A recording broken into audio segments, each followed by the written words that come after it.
Hello दोस्तों, क्या हाल है। तारीख 7 फरवरी 2025, दिन शुक्रवार, हिंदी तिथि 10 में। और आइए बात करते हैं आज के मुख्य समाचार में देश भर की तमाम बड़ी खबरों पर नजर डालते हैं। देखिए दोस्तों, एक तो आज से ही वैलेंटाइन वीक की शुरुआत होने जा रही है। 7 फरवरी से 14 फरवरी तक ये पूरा सप्ताह वैलेंटाइन सप्ताह रहेगा, जिसमें लड़का लड़की एक दूसरे से प्यार का इजहार करते हैं। मुबारक मोहब्बता ये सप्ताह का आज पहला दिन है। रोज डे के रूप में इसे मनाया जाता है। आज के दिन आप जिस किसी को भी अपना प्रेम प्यार लव का इजहार करना चाहते हैं तो उनको गुलाब देना चाहिए। खैर, ये तो बात हो गई आज के दिन की। और चलिए अब अपन आगे बढ़ते हैं आज की बड़ी खबरों की तरफ। तो पहली खबर तो देखिए, मसला चल रहा है जो अमेरिका से अवैध प्रवासी भारतीयों को अभी भारत में डिपोर्ट किया गया। 104 भारतीय जिन्हें जबरन अमेरिका से भारत लाया गया है, जिसमें गुजरात हरियाणा के 33 लोग हैं, पंजाब के 30 लोग हैं। ये लोग अब यूएस समेत 20 देशों में कभी नहीं जा सकेंगे। तो इन लोगों के कुछ वीडियोज सोशल मीडिया पर काफी वायरल हो रहे हैं। तो उन्हीं को लेकर अभी राजनीति पॉलिटिक्स में काफी कंट्रोवर्सी हो रही है। बताया जा रहा है कि भारतीयों को अमेरिका से भारत लाने से पहले इनके हाथ पैर चेन से बांध कर इन्हें प्लेन में चढ़ाया गया। खाने के लिए भी इनके हाथ नहीं खोले गए। 40 घंटे तक भारतीय लोग इसी हालत में रहे।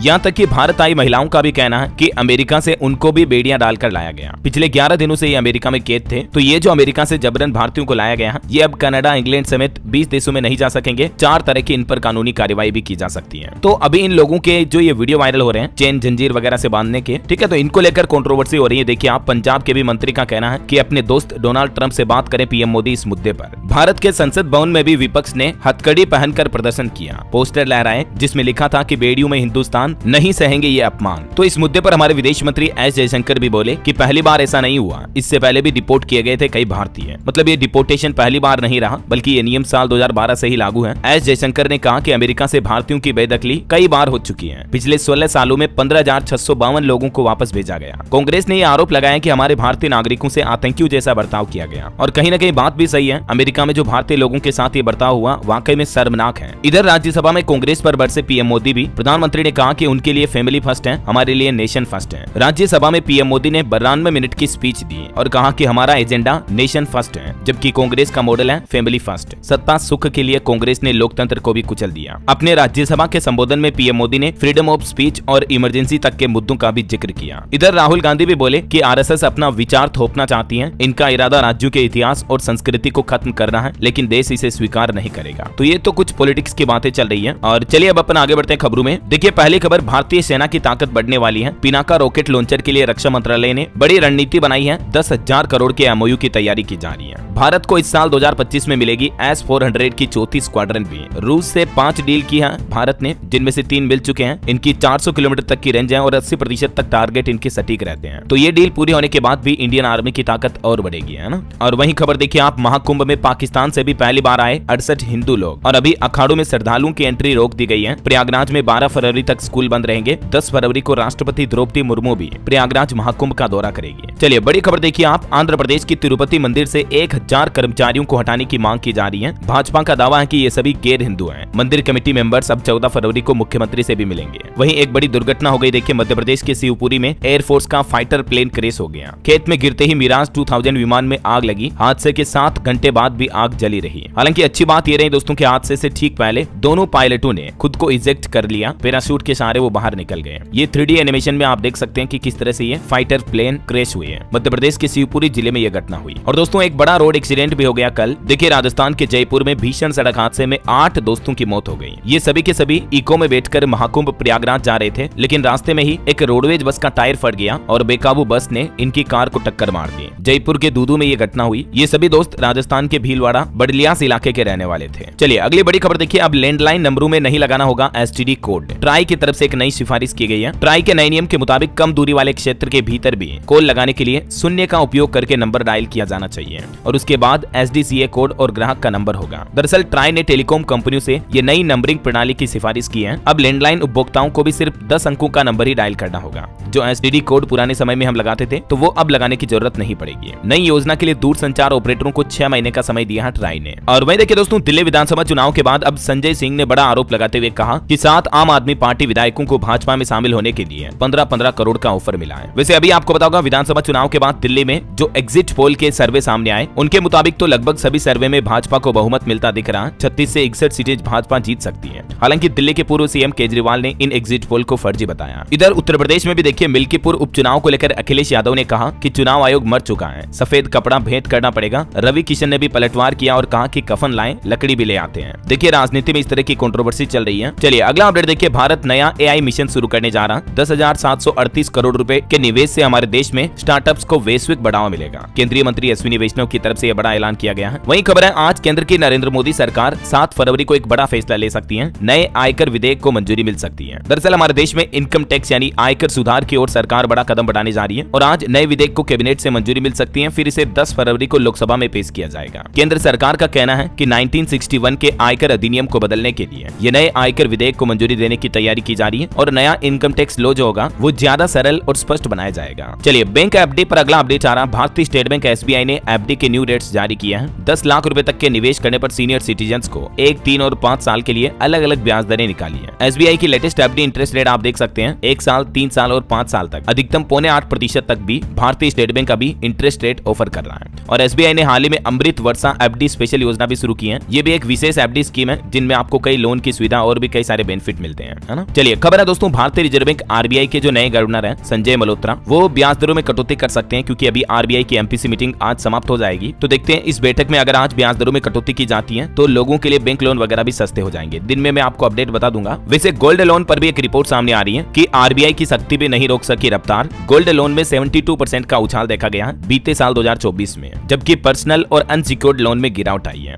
खुद भारतीय रिजर्व बैंक आरबीआई की तरफ से डेटा जारी किया गया। चलिए अगली खबर देखिए दोस्तों, मीणा समाज में गोद भराई की रस्म को बंद किया गया और बर्थडे सेलिब्रेशन पर भी पाबंदी लगाई गई है। अगर कोई नहीं मानेंगे तो 1 लाख रुपए तक का जुर्माना लगेगा। मीणा समाज की महापंचायत हुई और उसमें सामाजिक लेवल पर ही निर्णय लिया गया। राजस्थान के मीणा समाज ने अपने समाज के लिए ये कुछ नए नियमों का ऐलान किया है। देख सकते हैं आप मीणा महापंचायत के क्या क्या बड़े फैसले रहे हैं। कई सारी जो सामाजिक कुरीतियां चली जाती हैं जिनमें लोगों के खर्चे वगैरह ज्यादा होते हैं, तो इन सभी रीतियों को बंद कर दिया गया है ना। और खेल समाचार पर बड़ी अच्छी खबर देखिए, भारत ने इंग्लैंड को 4 विकेट से पहला वनडे हराया। शुभमन ने भी 87 रन बनाए। अक्षर और श्रेयस की 50 देखने को मिली। जडेजा और हर्षित ने भी 3-3 विकेट लिए। वहीं खबर है, वेस्ट इंडीज सितंबर में भारत दौरे पर आएगी। 2 टेस्ट मैचों की सीरीज खेलेगी। WTC साइकिल की शुरुआत ऑस्ट्रेलिया के खिलाफ करेगी। चलिए अगला अपडेट देखिए, साल 2027 में लॉन्च किया जाएगा चंद्रयान 4। इसरो की तरफ से नए मिशन को लेकर अनाउंसमेंट किया गया है और ये चंद्रयान 4 के जरिए पृथ्वी पर चंद्रमा की चट्टानों के नमूने लाए जाएंगे। हमारे देश के विज्ञान और प्रौद्योगिकी मंत्री जितेंद्र सिंह ने खुद इस बात की घोषणा की है कि हमारी भारतीय अंतरिक्ष एजेंसी इसरो इस नए मिशन पर काम कर रही है। और वहीं खबर देखिए दोस्तों, फोर्ट विलियम अब विजय दुर्ग के नाम से जाना जाएगा। जॉर्ज गेट का नाम भी शिवाजी गेट कर दिया गया है। भारतीय सेना ने बदले कई संरचनाओं के नाम। दरअसल कोलकाता स्थित भारतीय सेना की पूर्वी कमान के मुख्यालय का नाम बदला गया है। अब उसे फोर्ट विलियम नहीं बल्कि विजय दुर्ग कहा जाएगा, जो कि अंग्रेजों के जमाने के काफी पुराने नाम थे, तो इन नामों को बदला गया है। अंग्रेजों की छाप छूट गई है। चलिए ईपीएफओ से अगला अपडेट आ रहा दोस्तों, ईपीएफओ ने जारी किए 21,885 पेंशन के आदेश। तकरीबन 1.5 लाख से भी ज्यादा लोगों को ज्यादा अमाउंट जमा करने के निर्देश दिए हैं। और ईपीएफओ ने एक रिपोर्ट भी जारी की जिसके मुताबिक वित्त वर्ष 2025 में निपटाए रिकॉर्ड तौर 5 करोड़ से भी ज्यादा दावे। केंद्रीय मंत्री ने खुद इस बात की घोषणा की है और कहा कि साल 2024-25 में 5 करोड़ ईपीएफओ खाताधारकों को पैसे चुकाए गए। इसके तहत कुल 2 लाख करोड़ रुपए से भी ज्यादा का भुगतान किया गया। वहीं पीएफ खाताधारकों के लिए एक और अच्छी खबर आ रही है, बढ़ सकती है पीएफ की ब्याज दर। एक और नया तोहफा देने की तैयारी में है सरकार। दरअसल वित्त मंत्री निर्मला सीतारमण ने जो अभी हाल ही में 1 फरवरी को बजट पेश किया था, जिसमें मिडिल क्लास के लिए इनकम टैक्स वगैरह को लेकर फैसले लिए गए। इसी बीच अब खबर आ रही है कि सरकार पीएफ पर भी ब्याज दर बढ़ाकर मिडिल क्लास को एक और बड़ी खुशखबरी दे सकती है। हालांकि अभी तक ऐसी मीडिया रिपोर्ट चल रही है। सरकार का यह प्लान है, अगली जो ईपीएफओ की बोर्ड मीटिंग होगी उसमें यह फैसला लिया जा सकता है। 28 फरवरी को यह मीटिंग होने वाली है, तो देखते हैं इस मीटिंग में पीएफ अकाउंट पर ब्याज दरें बढ़ाने का फैसला लिया जाता है या नहीं। जो भी अपडेट आएगा मैं आपको बता ही दूंगा 28 तारीख को, ठीक है ना। अभी जो ईपीएफओ की ब्याज दरें हैं वो है 8.25%। 2023-24 से यही चल रही है, ठीक है। और चलिए अगली बड़ी खबर देखिए, अमेरिकी विदेश मंत्री ने दक्षिण अफ्रीका G20 का बाइकआउट किया। कहा कि वह देश बहुत बुरे काम कर रहा है, प्राइवेट प्रॉपर्टी भी कब्जा रहा है। वहीं एक रिपोर्ट सामने आ रही है, साल 2024 में भारत आए 27 नए विदेशी खुदरा ब्रांड भी। और एक बड़ी खबर है, LIC को भी मिला 105 करोड़ का GST नोटिस। वैसे जो LIC के पॉलिसी होल्डर्स हैं उनके लिए भी बड़ा अपडेट सामने आ रहा है। देखिए बड़ी खबर, LIC के करोड़ों कस्टमर्स के लिए जरूरी अपडेट है। भूल कर भी आप ये मिस्टेक ना करें वरना आप बड़ा नुकसान उठा सकते हैं। दरअसल LIC यानी life insurance corporation of India यानी भारतीय जीवन बीमा निगम की तरफ से अपने ग्राहकों और पॉलिसी धारकों को आगाह किया गया है। कहा कि उनके नाम से कई सारी फर्जी मोबाइल एप्लीकेशन सर्कुलेट हो रही है, तो उनके जरिए आप कभी पॉलिसी ना खरीदें। ये देख सकते हैं आप, पब्लिक क्वेश्चन नोटिस जारी किया है LIC की तरफ से। LIC ने कहा कि उनकी जो ऑफिशियल वेबसाइट है www.licindia.in 14 या LIC का ऑफिशियल मोबाइल ऐप है LIC डिजिटल ऐप, सिर्फ इसी के माध्यम से ही आप लेन देन करें। पॉलिसी का प्रीमियम भरना हो या नई पॉलिसी खोलनी हो, ये ऑफिशियल सोर्सेज से ही खोलें, ठीक है ना, वरना आपके बैंक खाते से पैसे कट सकते हैं, उल्टा आपके साथ धोखाधड़ी हो सकती है। चलिए अगला अपडेट आ रहा, नौकरियों को लेकर एक अच्छी रिपोर्ट देखिए। इस साल 4.5 लाख तक नौकरियां मिलेगी और अगले 6 सालों में 10 लाख नए रोजगार पैदा होने की उम्मीद है। NLB सर्विसेज की लेटेस्ट रिपोर्ट के मुताबिक भारत अपने विशाल कुशल कार्यबल और सहायक नीतियों के कारण अच्छे गंतव्य की तरफ उभर रहा है और इंडिया में कई अलग अलग सेक्टर में इस साल अच्छी खासी जॉब क्रिएट होगी। वैश्विक क्षमता केंद्रों यानी GCC में इस साल 4.25 से 4.5 लाख नई नौकरियां पैदा होने की उम्मीद है और अगले 6 सालों में ये नौकरियां बढ़कर 10 लाख तक जा सकती हैं। साल 2030 तक भारत में GCC केंद्रों की संख्या भी बढ़कर 2100 से भी ज्यादा होने की उम्मीद है। और वही खबर देखिए आप, CAPF के केंद्रीय अर्धसैनिक बलों के 11 लाख जवानों को सरकार ने बड़ी राहत दी है। अगर अब इन जवानों के इलाज से जुड़ी कोई भी शिकायत है तो इस पोर्टल पर अपलोड करें, तुरंत समाधान होगा। और अगर किसी भी जवान की समस्या हल नहीं हुई तो भी वह दोबारा इस पोर्टल पर अपनी शिकायत भेज सकेंगे। सरकार की तरफ से 11 लाख से भी ज्यादा जवानों और अफसरों के लिए ये बड़ी राहत भरी खबर दी है। एक नया पोर्टल शुरू किया जा रहा है जिसमें हेल्थ से जुड़े सुझाव और किसी भी तरह की समस्या का समाधान पा सकेंगे अब CAPF के जवान। ये इस पोर्टल का ऑफिशियल एड्रेस भी आप देख सकते हैं। और किसानों को लेकर एक रिपोर्ट सामने आ रही कि हमारे देश में इस साल गेहूं और दालों की बुआई का रकबा बढ़ा है, लेकिन फरवरी का महीना किसानों के लिए परेशानी का सबब बन सकता है क्योंकि इस साल ठंड जल्दी खत्म हो गई है, गर्मियां जल्दी शुरू हो रही हैं, तो गेहूं की पैदावार कम हो सकती है। केंद्रीय कृषि और किसान कल्याण मंत्रालय द्वारा जारी ये आंकड़े भी आप देख सकते हैं। चलिए पति पत्नी को लेकर सुप्रीम कोर्ट का एक बड़ा फैसला देखिए दोस्तों कि पहले पति से अलग हुई पत्नी भी दूसरे पति से मांग सकती है भरण पोषण, गुजारा भत्ता मांगने का अधिकार है। पहली शादी से महिलाओं के इस अधिकार पर कोई असर नहीं पड़ेगा। एक पति पत्नी के तलाक मामले पर सुनवाई करते हुए सुप्रीम कोर्ट के जस्टिस BV नागरत्ना और जस्टिस सतीश चंद्र शर्मा की पीठ की तरफ से यह बड़ा फैसला सुनाया गया। उन्होंने कहा कि धारा 125 के तहत भरण पोषण का अधिकार पत्नी को मिलने वाला लाभ नहीं है बल्कि पति का कानूनी और नैतिक कर्तव्य है। तो मतलब अपने पहले पति से अलग हुई महिला भी दूसरे हस्बैंड से गुजारा भत्ता मांग सकती है, ऐसा समझ रहे हो। ये पूरा केस क्या था इस बाबत जानकारी भी आप देख सकते हैं स्क्रीन पर, और ये सुप्रीम कोर्ट का पूरा फैसला रहा। वहीं देखिए सर्वोच्च न्यायालय ने एक और फैसला सुनाया कि सार्वजनिक नियोक्ता को केवल संभावनाओं की अधिकता साबित करनी होगी। 13 साल पुराना हाईकोर्ट का एक फैसला पलटते हुए सार्वजनिक कर्मचारियों के लिए यह फैसला सुनाया, जानकारी आप देख सकते हैं। और वहीं धोखाधड़ी की एक बड़ी खबर देखिए दोस्तों, 13,000 निवेशकों से ठगी का मामला सामने आया। 5600 करोड़ की धोखाधड़ी का मामला है। अब ED ने एक नई चार्जशीट भी दाखिल की है इसके खिलाफ। National sport exchange limited NSEL से जुड़े मनी लॉन्ड्रिंग मामले में अब ED ने नया आरोप पत्र दाखिल किया है। ये मामला करीब 13,000 निवेशकों के 5600 करोड़ रुपए से धोखाधड़ी का मामला है। तो देखते हैं इस मामले पर अब आगे क्या अपडेट आता है, जो भी खबर आएगी मैं आपको बताता रहूंगा। वहीं देखिए भारत के लिए एक अच्छी रिपोर्ट सामने आ रही है। साल 2030 तक लॉजिस्टिक प्रदर्शन सूचकांक में शीर्ष 25 देशों में शामिल होगा हमारा भारत। और खबर है देश के रक्षा मंत्री राजनाथ सिंह ने अमेरिकी समकक्ष से फोन पर बातचीत की। भारत अमेरिका के रक्षा संबंधों को मजबूत बनाने पर चर्चा हुई। बहरहाल अभी तो कुछ और महत्वपूर्ण और काम की खबरें देखेंगे दोस्तों अपन, लेकिन फिलहाल वक्त तो चला है आज के ताजा मौसम समाचार जानने का। और हाँ दोस्तों, आपको याद दिला दूं, अगर आप DLS न्यूज चैनल पर पहली बार आए हैं और अभी तक भी चैनल से जुड़े नहीं हो तो जुड़ जाइए, चैनल को सब्सक्राइब करके बेल आइकन जरूर दबा दीजिएगा और इस वीडियो पर एक लाइक और शेयर भी जरूर कर देना ताकि आपको रोजाना की ताजा खबरें, महत्वपूर्ण मुख्य समाचार, काम के न्यूज अपडेट सबसे पहले आपके मोबाइल पर मिलते रहेंगे। चलिए बिना टाइम वेस्ट किए सीधे आगे बढ़ते हैं मौसम अपडेट में। देखिए दिल्ली NCR में 20 किलोमीटर प्रति घंटा की रफ्तार से हवाएं चल सकती हैं और भी पंजाब समेत कई राज्यों में भीषण बारिश का भी अलर्ट जारी किया है मौसम विभाग ने। मौसम विभाग का कहना है कि देश में एक बार फिर से ठंड बढ़ने वाली है। उत्तर पश्चिमी इलाकों में तापमान में गिरावट आई है और दिल्ली NCR में भी तेज हवाओं के कारण सर्दी फिर से बढ़ी है। देखिए मध्य प्रदेश में भी 2 दिन बाद ठंड बढ़ेगी। राजस्थान में भी फिर से कोल्ड वेव यानी ठंडी हवाएं चलने की चेतावनी है। इधर हिमाचल प्रदेश, उड़ीसा में भी कोहरे का अलर्ट है। देखिए कुछ राज्यों के अपडेट। राजस्थान में भी आज शीतलहर का येलो अलर्ट। बारिश के बाद 7 डिग्री तक गिरा तापमान। सीकर, चूरू, झुंझुनू, नागौर वगैरह में ठंड बढ़ेगी। इधर मध्य प्रदेश में भी बर्फीली हवाओं ने सर्दी बढ़ाई। फरवरी में पहली बार ठिठुरन का एहसास हुआ। पंजाब में भी 3 डिग्री तक गिरेगा तापमान। अगले एक सप्ताह तक मौसम शुष्क रहेगा। हालांकि बारिश और कोहरे का अलर्ट नहीं है अभी पंजाब में। हिमाचल प्रदेश के 3 जिलों में घने कोहरे की चेतावनी। हमीरपुर में कोल्ड वेव का भी अलर्ट है। और बाकी अरुणाचल प्रदेश, पूर्वोत्तर असम वगैरह में बिजली कड़कने के साथ साथ हल्की मध्यम बारिश होने का भी अनुमान है। और भी दोस्तों अगले 24 घंटों के दौरान मौसम की संभावित गतिविधियां क्या रह सकती हैं, इस बाबत जानकारी आप देख सकते हैं स्क्रीन पर। और चलिए मौसम के बाद अब अपन आज के सराफा बाजार पर नजर डालें तो देखिए सोने में फिर से तेजी रही। इस साल 2025 की बात करें तो 1 जनवरी से सोना 8,030 रुपए महंगा हुआ है। अभी सोने का दाम 84,613 रुपए प्रति 10 ग्राम पहुंच चुका है और आज चांदी भी 663 रुपए कम होकर 94,762 प्रति किलो पर पहुंच चुकी है।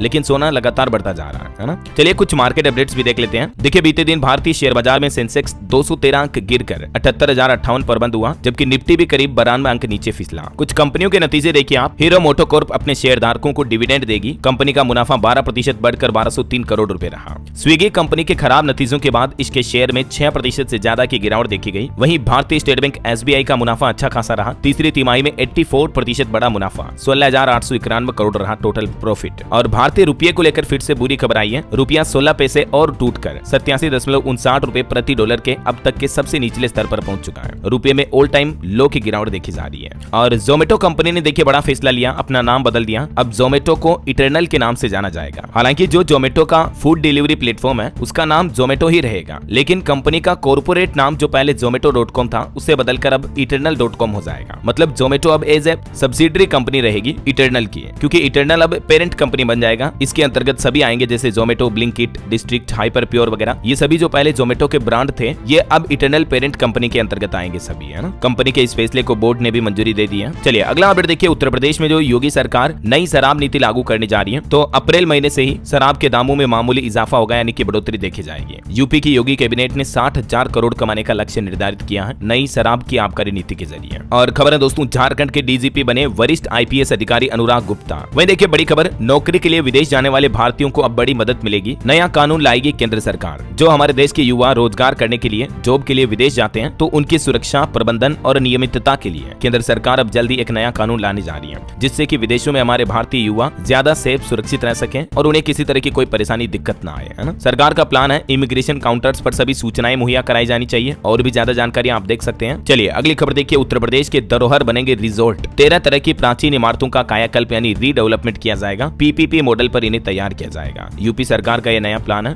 और टेक न्यूज से बड़ी खबर देखिए, अब तक चाइना के डीप सीक एआई पर 3 देशों ने प्रतिबंध लगा दिया है। चीन का जो ये आर्टिफिशियल इंटेलिजेंस नया एआई टूल पेश हुआ, इस पर ऑस्ट्रेलिया, इटली और ताइवान, इन तीनों देशों ने बैन लगा दिया है। और हमारे भारत में भी आपको पता होगा, वित्त मंत्रालय ने कल ही कर्मचारियों को कहा था कि डीप सीक और चैट जीपीटी जैसे एआई टूल का इस्तेमाल ना करें, है ना। चलिए अगला अपडेट देखिए, आयुष मंत्रालय की तरफ से शतावरी बेहतर स्वास्थ्य के लिए विशेष अभियान शुरू किया गया है। औषधीय पौधों के स्वास्थ्य लाभों के बारे में लोगों में जागरूकता बढ़ाने के लिए आयुष मंत्रालय ने यह नई पहल की है और यह नया अभियान शुरू किया है। वहीं अमेरिका के जंगलों में जो हाल ही में आग लगी थी लॉस एंजलिस में, उस पर एक रिपोर्ट सामने आ रही है कि जंगलों की आग से 164 अरब डॉलर की संपत्ति और पूंजी का नुकसान हुआ है। और खबर देखिए, केंद्रीय मंत्री डॉक्टर जितेंद्र सिंह का कहना है कि हमारा भारत परमाणु ऊर्जा क्षमता को साल 2031-32 तक 22,480 मेगावाट तक विस्तारित करेगा, यानी बढ़ाएगा। वहीं खबर है, पीएम गति शक्ति राष्ट्रीय मास्टर प्लान के अंतर्गत देश में 2,400 किलोमीटर से भी ज्यादा लंबाई के 8 राष्ट्रीय हाई स्पीड कॉरिडोर शुरू हो चुके हैं। केंद्रीय सड़क परिवहन राजमार्ग मंत्री की तरफ से ये बात की जानकारी दी गई। और खबर देखिए, ई राष्ट्रीय कृषि बाजार ई नाम पोर्टल का विस्तार कृषि व्यापार को बढ़ावा देने के लिए शुरू किया गया है। Ministry of agriculture and farmers welfare की तरफ से किसानों के हित में ये बड़ा फैसला लिया गया। डिटेल आप देख सकते हैं। चलिए खबर है, सरकारी टेलीकॉम कंपनी बीएसएनएल ने लॉन्च किया 90 दिन वाला सस्ता प्लान। इसमें आपको अनलिमिटेड कॉलिंग के साथ डेटा वगैरह भी फ्री मिलेंगे। और भी बीएसएनएल द्वारा जारी कुछ अलग अलग प्लान की डिटेल आप देख सकते हैं। वहीं देखिए, अमेरिका के नए राष्ट्रपति डोनाल्ड ट्रंप ने एक और बड़ा फैसला लिया। महिला वर्ग के खेलों में अब ट्रांसजेंडर की एंट्री नहीं होगी। थर्ड जेंडर या ट्रांसजेंडर अब फीमेल सेक्शन में खेल नहीं खेल पाएंगे। अमेरिकी सरकार की तरफ से ये बैन लगा दिया है। और वहीं डोनाल्ड ट्रंप के जन्मजात नागरिकता के आदेश पर अब अमेरिका की एक और जज और कोर्ट ने भी रोक लगा दी है। चलिए अगला अपडेट देखिए, उत्तर प्रदेश में 10 लाख लोगों को मिलेगी एआई की ट्रेनिंग। माइक्रोसॉफ्ट और HCL समेत कई कंपनियों से हाथ मिला सकती है यूपी की योगी सरकार। प्रदेश के 10 लाख युवाओं को आर्टिफिशियल इंटेलिजेंस से प्रशिक्षण देने के लिए अब यूपी सरकार ये नया प्लान कर रही है ना। और उत्तर प्रदेश में एक नया आदेश, नया नियम ये भी लागू हो चुका है। अब 4 साल से ऊपर के बच्चों को भी हेलमेट लगाना पड़ेगा। नियमों का उल्लंघन करने पर आपको भारी जुर्माना भी भरना पड़ सकता है। मतलब 4 साल के बच्चे गाड़ी चलाएंगे तो नहीं है, लेकिन अगर पीछे बैठे हैं माता पिता के साथ में तो भी उनको हेलमेट लगाना अनिवार्य होगा। इसके अलावा ऑफिस जाने वाले कर्मचारी भी अब अगर हेलमेट लगाकर नहीं आएंगे तो दफ्तर में उन्हें अटेंडेंस नहीं मिलेगी। यूपी सरकार की तरफ से ये भी नया आदेश जारी किया है सड़क दुर्घटनाओं पर रोक लगाने के लिए, है ना। चलिए अगली खबर आ रही है, इस बार बहुत ही खास होगा परीक्षा पे चर्चा अभियान। बॉलीवुड एक्ट्रेस दीपिका पादुकोण से लेकर मेरी कॉम तक 12 सेलिब्रिटीज भी इस अभियान में शामिल होंगी, जो कि देश के युवा लड़के लड़कियों स्टूडेंट्स को मोटिवेट करेंगी। हर साल आपको पता होगा प्रधानमंत्री नरेंद्र मोदी बोर्ड एग्जाम से पहले जो ये परीक्षा पे चर्चा कार्यक्रम आयोजित करते हैं, इस बार ये कार्यक्रम 10 फरवरी को आयोजित होने जा रहा और इसमें कई सारे विशेष बॉलीवुड सेलिब्रिटी को भी न्योता दिया गया है। टोटल 12 सेलिब्रिटी जो परीक्षा पे चर्चा करेंगे, जिसमें सदगुरु, अवनी लेखरा, मेरी कॉम वगैरह और भी ये देख सकते हैं आप। टेक्निकल गुरुजी गौरव चौधरी भी इस कार्यक्रम में इस बार शामिल होंगे प्रधानमंत्री नरेंद्र मोदी के साथ, है ना। चलिए खबर देखिए, नारियल के उत्पादन में आज हमारा भारत नंबर 1 बन चुका है। केंद्रीय कृषि मंत्री ने कहा कि किसानों की आय बढ़ाना हमारी प्राथमिकता है। और भारत में मोबाइल फोन निर्माण पर भी एक अपडेट आ रहा कि 300 से भी ज्यादा मोबाइल विनिर्माण इकाइयां अभी हमारे भारत में, मतलब इतनी मैन्युफैक्चरिंग यूनिट है। और भारत में मोबाइल निर्यात 1.29 लाख करोड़ रुपए से भी ज्यादा हो चुका है।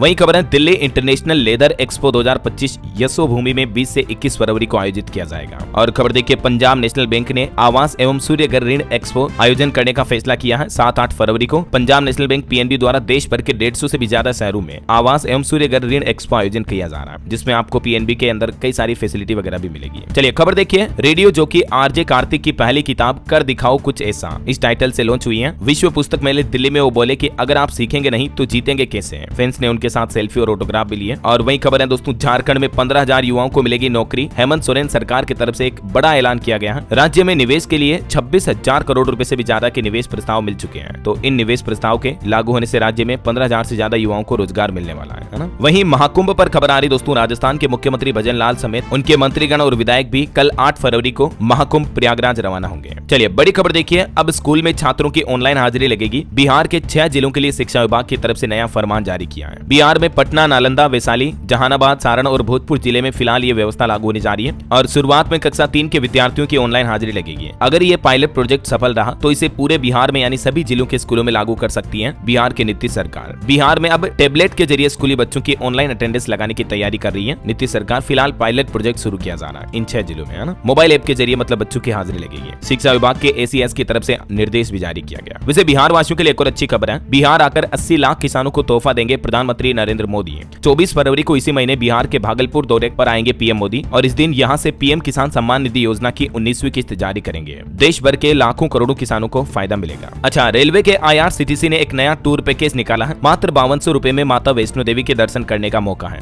ताज होटल में भी ठहराएगा। तो ये जो टूर प्लान है IRCTC की तरफ से निकाला गया, इस बाबत ज्यादा जानकारी आप IRCTC के ऑफिशियल पोर्टल पर चेक कर लीजिएगा, ठीक है ना। वहीं देखिए बड़ी खबर, बिहार में मिड डे मील में फर्जीवाड़ा रोकने के लिए ACS सिद्धार्थ ने एक बड़ा एक्शन लिया। अब शिक्षकों को भी मानना होगा ये नियम, जिसके मुताबिक अब जो मिड डे मील मध्याह्न का भोजन होता है उसमें अब हर दिन कितने बच्चों ने खाना खाया इसका प्रमाण पत्र बनेगा। बच्चों की बाकायदा काउंटिंग होगी और इसके साथ ही इस पत्र पर प्रधानाध्यापक और शिक्षकों को हस्ताक्षर भी करने होंगे। अगर कोई हस्ताक्षर नहीं करेगा तो वो टीचर अनुपस्थित माना जाएगा। ये नया नियम लागू करने के पीछे मकसद ये है कि कई फर्जीवाड़ा तरीके से मिड डे मील के भोजन के पैसे उठा लिए जाते हैं, बच्चों को एक्चुअली उतना भोजन करवाया नहीं जाता है, समझ रहे हो, गड़बड़ घोटाला हो रहा। तो इसलिए बिहार सरकार ने ये नया आदेश जारी किया है। वहीं खबर है, बिहार में लोक जमाबंदी पर भी नीतीश सरकार ने अहम फैसला लिया। सर्कल ऑफिसर को एक बड़ी जिम्मेदारी दी है, जिसके मुताबिक बिहार में डिजिटलाइजेशन के दौरान हुई त्रुटियों के कारण लॉक की गई जमाबंदी को अब CO अनलॉक कर सकेंगे। पहले ये अधिकार DCLR के पास था, लेकिन अब बिहार सरकार ने ये अधिकार नए सर्कल ऑफिसर को दे दिया है। और उत्तर प्रदेश के किसान भाई लोगों के लिए भी एक बड़ी खबर आ रही है। 1 मार्च 2025 से शुरू होगी गेहूं की खरीद। इस बार कीमतों में 150 रुपए की बढ़ोतरी की गई है।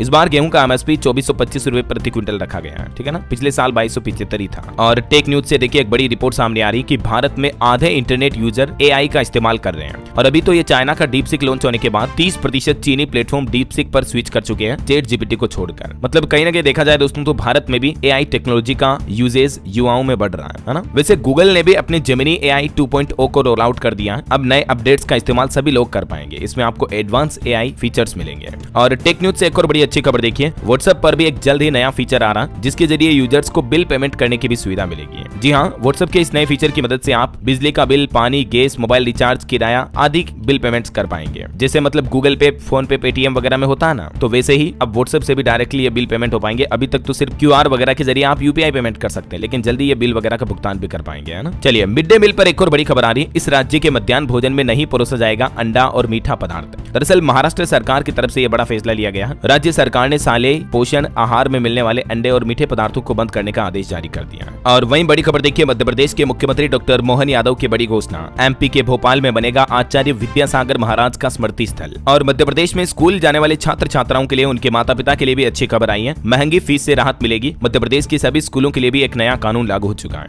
मध्य प्रदेश के राज्यपाल मंगू भाई पटेल ने मध्य प्रदेश निजी विद्यालय अधिनियम 2024 को मंजूरी दे दी है, जिससे कि बच्चों की महंगी स्कूल फीस और बस किराए से राहत मिलेगी, बल्कि बच्चों को समान शिक्षा का हक भी मिलेगा। राज्य सरकार के ये नए नियम सभी 18,000 प्राइवेट स्कूलों में लागू होंगे। और मध्य प्रदेश सरकार ने जो ये नई फीस नीति लागू की है, इसके क्या मुख्य बिंदु हैं देख सकते हैं आप। अब स्कूल मनमाने तरीके से अपनी फीस नहीं बढ़ा पाएंगे, समझ रहे हो। निजी स्कूल बिना अनुमति के 10% से ज्यादा स्कूल फीस नहीं बढ़ा सकेंगे और न ही बस किराया अलग से ले सकेंगे। बस किराया भी बच्चों की स्कूल फीस में इंक्लूड होगा। ये कुछ नए नियम लागू किए गए हैं। चलिए अगला अपडेट देखिए, बड़ी खबर, गिग वर्कर्स यानी कि डिलीवरी बॉयज को भी मिलेगी सरकारी पेंशन। दरअसल हमारे देश का श्रम मंत्रालय ये प्लान कर रहा है, जल्द ही ऑनलाइन मंचों से जुड़े जो 1 करोड़ गिग श्रमिक ठीक है, जैसे जोमेटो, स्विगी के डिलीवरी बॉय, अमेजोन वगैरह के। तो इनके लिए सरकार का नया प्लान है। हाल ही में आपको बताऊंगा वित्त मंत्री निर्मला सीतारमण ने आम बजट 2025 में भी इनके लिए कुछ नई पॉलिसी लाने के ऐलान किए थे। अब खबर है कि सरकार जल्दी इनके लिए सरकारी पेंशन, बीमा वगैरह इस तरह की सुविधाएं भी शुरू कर सकती है। ऐसा चलिए खबर देखिए आप, योगी सरकार 20 फरवरी को पेश करेगी उत्तर प्रदेश का 2025-26 का बजट। इस बार यूपी बजट का आकार करीब 8 लाख करोड़ तक हो सकता है। और वह देखिए उत्तर प्रदेश में संविदा कर्मियों की छटनी से भी कर्मचारियों में उबाल देखा जा रहा। लखनऊ में 19 जिलों के बिजली कर्मी धरने पर बैठे हुए हैं। संविदा कर्मियों की छटनी करने के विरोध में ये लखनऊ में कर्मचारियों ने प्रदर्शन किया। कुछ तस्वीरें आप देख सकते हैं। और खबर है उत्तर प्रदेश की योगी कैबिनेट ने अंतर्देशीय जल मार्ग प्राधिकरण को भी मंजूरी दे दी है। इससे यूपी में जल परिवहन और पर्यटन को बढ़ावा मिलेगा। वहीं खबर है दोस्तों, बिहार के बेतिया जिले में बनेंगे 18 बस स्टॉप, यात्रियों को मिलेगी बेहतर सुविधाएं, जल्द ही कार्य शुरू होगा। चलिए कुछ और स्टेट न्यूज अपडेट देख लेते हैं फटाफट से। देखिए राजस्थान की ट्रांसजेंडर खिलाड़ी ने गोल्ड समेत 4 मेडल जीते। -5 डिग्री तापमान में खेला गया नेशनल टूर्नामेंट। राजस्थान के टोंक की रहने वाली है रितिका सिंह। और खबर है मध्य प्रदेश को जल्द ही मिलेगा 9वां टाइगर रिजर्व पार्क। मुख्यमंत्री मोहन यादव बोले कि माधव अभ्यारण्य को टाइगर रिजर्व घोषित करने की अधिसूचना जारी होगी। और मध्य प्रदेश में पीएम आवास योजना शहरी 2.0 को भी मंजूरी मिल चुकी है। टोटल 10 लाख नए घर बनाए जाएंगे। इनमें से 5000 घर किराए पर भी देगी एमपी की मोहन यादव सरकार। और खबर है मध्य प्रदेश में भी विधानसभा का बजट सत्र 10 मार्च से शुरू होगा। 24 मार्च तक 9 बैठकें होगी। 11 से 13 मार्च के बीच पेश हो सकता बजट। वही देखिए मध्य प्रदेश में GIS यानी ग्लोबल इन्वेस्टर समिट में 3 एक्सपो बनेंगे निवेशकों के आकर्षण का केंद्र। सुपर कार, सुपर बाइक्स के साथ ही टेक्सटाइल, गारमेंट और ODOP की भी ब्रांडिंग करेगी एमपी सरकार। और मध्य प्रदेश में इस GIS से भी पहले 21 नीतियों को मंजूर करेगी मोहन सरकार। 6 सेक्टर विशेष के सेशन में अफसरों से सीधी बात कर सकेंगे निवेशक। वही देखिए दोस्तों, बिहार के लखीसराय में भी 450 करोड़ की विकास परियोजनाओं का शिलान्यास किया मुख्यमंत्री नीतीश कुमार ने। किऊल नदी पर 49 करोड़ का पुल बनेगा। मुख्यमंत्री बोले कि ऐतिहासिक धरोहर और पर्यटन को बढ़ावा मिलेगा। और मध्य प्रदेश की तरह झारखंड में भी देखिए पीएम आवास योजना 2.0 में घर बनाने के लिए आवेदन कर सकते हैं, क्योंकि अभी सरकार ने इसके लिए ऑनलाइन आवेदन की प्रक्रिया भी शुरू कर दी है। ठीक है, इसमें अगर आपके पास जमीन है तो घर बनाने के लिए सरकार की तरफ से 2.5 लाख रुपए दिए जाएंगे। 3 लाख आपकी आय होनी चाहिए। कौन कौन लोग इसमें आवेदन कर सकते हैं जिसकी जानकारी भी आप देख सकते हैं। चलिए खबर देखिए, पंजाब सरकार ने भी किसानों को एक बड़ा तोहफा दिया है। 60 kV बिजली लाइन की जमीन का मुआवजा अब दुगुना दिया जाएगा। पंजाब के मंत्री हरभजन सिंह बोले कि बाजार रेट मिलेगा। मतलब जिन किसानों की जमीन अगर 66 kV यानी किलोवाट तक की बिजली लाइन में चली जाती है तो उन किसानों को मुआवजे की राशि अब दुगुनी मिलेगी, है ना। और वहीं देखिए पंजाब में लोगों को घर बैठे मिलेगी 406 तरह की सुविधाएं। कैबिनेट मंत्री अमन अरोड़ा की तरफ से ये नई सुविधा का शुभारंभ किया गया। अब इस सेवा केंद्र जाने की भी जरूरत नहीं होगी। 1076 इस नंबर पर आपको कॉल करना है और आपको कई अलग अलग तरह की सुविधाएं पंजाब सरकार द्वारा घर बैठे ही एट होम प्रोवाइड की जाएगी। देख सकते हैं आप कौन कौन सी सुविधाएं मिलेगी, जैसे पासपोर्ट के लिए आवेदन करना हो, ड्राइविंग लाइसेंस बनवाना हो, पुलिस वेरिफिकेशन करना हो, किराएदार का वेरिफिकेशन हो, इन समेत कई सारी सुविधाओं का लाभ अब आप घर बैठे ले पाएंगे, है ना। वहीं खबर देखिए, हिमाचल में 54 पुलिस कर्मचारियों के तबादले किए गए। रिजर्व बटालियन से 34 और अन्य जिलों से 20 को इधर उधर किया गया। और हिमाचल के लिए गर्व की बात है, हिमाचल के एल्विन का वर्ल्ड स्की चैंपियनशिप में चयन हुआ। 11वीं बार भारतीय टीम से खेलेंगे ये। चलिए अगला अपडेट देखिए, उत्तराखंड में जो हाल ही में सरकार ने यूसीसी कानून लागू किया तो उसको लेकर एक नया निर्देश जारी किया कि यूसीसी पंजीकरण का निवास प्रमाण पत्र से कोई संबंध नहीं है। प्रोफेसर सुरेखा डंगवाल ने कहा कि रजिस्ट्रेशन का उद्देश्य है उत्तराखंड की डेमोग्राफी को संरक्षित रखना है। और वहीं देखिए मुख्यमंत्री योगी आदित्यनाथ भी अपनी भतीजी की शादी में शामिल होने के लिए उत्तराखंड पहुंच चुके हैं। यहाँ जाकर उन्होंने कहा कि देवभूमि में पैदा हुआ, अब यूपी की सेवा करने का सौभाग्य मिला मुझे। वैसे उत्तराखंड सरकार भी अपना विधानसभा बजट सत्र शुरू करने जा रही। देहरादून में 18 फरवरी से आहूत होगा सत्र। और देखिए उत्तराखंड के रुद्रपुर में मुख्यमंत्री पुष्कर सिंह धामी ने साइकिल चलाई, स्टेडियम में मैच देखने आए छात्रों से मुलाकात भी की। वहीं खबर है उत्तराखंड केची धाम में बनेगा राज्य का पहला रूफटॉप हेलीपैड। 40 करोड़ रुपए खर्च होंगे। और जल्द ही उत्तराखंड में 4 धाम यात्रा की तैयारियां भी शुरू होने जा रही। अगले सप्ताह से ऑनलाइन रजिस्ट्रेशन शुरू हो जाएंगे। यात्रा रूट को 10-10 किलोमीटर के सेक्टर में बांटा जाएगा। और खबर है उत्तराखंड प्रदेश के 4 शहरों में बिजली दरों पर जन सुनवाई होगी। 18 फरवरी से ये जन सुनवाई शुरू करने जा रहा है उत्तराखंड विद्युत नियामक आयोग बिजली दरों की बढ़ोतरी के प्रस्ताव पर। और उत्तराखंड में भूकंप पर भी एक बड़ी चौंकाने वाली खबर देखिए, औसतन हर महीने 4 बार आ रहा भूकंप। पिछले 12 महीनों में 50 बार धरती डोली। राष्ट्रीय भूकंप विज्ञान केंद्र की तरफ से ये रिपोर्ट और डेटा जारी किए गए हैं। चलिए खबर है उत्तर प्रदेश में मुख्यमंत्री योगी आदित्यनाथ के शहर गोरखपुर में बनेगा 100 करोड़ रुपए की लागत से आधुनिक बस टर्मिनल। यात्रियों को कई आधुनिक सुविधाएं भी मिलेगी, देख सकते हैं आप। और चलिए दोस्तों अब अपन कुछ एजुकेशनल अपडेट्स देख लेते हैं। देखिए मध्य प्रदेश माध्यमिक शिक्षा मंडल का कहना है कि 10 फरवरी से शुरू होगी बोर्ड की प्रायोगिक परीक्षाएं यानी प्रैक्टिकल एग्जाम। वहीं राजस्थान सरकार ने भी स्टूडेंट्स को कहा कि मुख्यमंत्री अनुप्रति कोचिंग योजना का लाभ उठाने के लिए 10 फरवरी तक ऑनलाइन आवेदन कर दें स्टूडेंट। ये इसका ऑफिशियल पोर्टल है, ठीक है ना। वहीं बिहार बिहार बोर्ड एग्जाम पर भी अपडेट आ रहा, कई सारे परीक्षा केंद्र बदले गए, लिस्ट में कुल 10 जिले शामिल हैं, तो आप नया एग्जाम टाइम टेबल और सेंटर वगैरह डाउनलोड करके चेक कर लें। ओके, और चलिए दोस्तों अंत में अपन आज के राशिफल पर नजर डाल लेते हैं। देखिए आज तुला और मकर राशि के नौकरी पेशा लोगों के लिए अच्छा दिन रहेगा। वृष राशि वालों को भी रुका पैसा मिल सकता है, और भी कुछ अलग अलग राशियों का राशिफल आप देख सकते हैं स्क्रीन पर। और हाँ दोस्तों, आप मुझे कमेंट करके बताइए कि इस बार के बजट में सरकार ने इनकम टैक्स की लिमिट को बढ़ाकर कितने लाख रुपए कर दिया है, मतलब कितने लाख रुपए तक की इनकम पर अब आपको टैक्स 0 रुपए देना पड़ेगा। कमेंट करके बताइए मुझे। सही जवाब देने वाले लोगों को रैंडमली सेलेक्ट होने पर DLS न्यूज टीम की तरफ से एक शानदार सरप्राइज गिफ्ट जीतने का मौका मिलेगा। और इसी के साथ ही अगर आपको वीडियो अच्छा लगा तो इसे लाइक करना, शेयर भी करना, DLS न्यूज चैनल को सब्सक्राइब करके बेल आइकन जरूर दबा देना रोजाना ऐसी इंफॉर्मेटिव जानकारियां देखते रहने के लिए। ओके, ख्याल रखिएगा अपने आप का, अपने परिवार का। मिलेंगे अगले नेक्स्ट अपडेट में, तब तक के लिए जय हिंद, जय भारत, वंदे मातरम।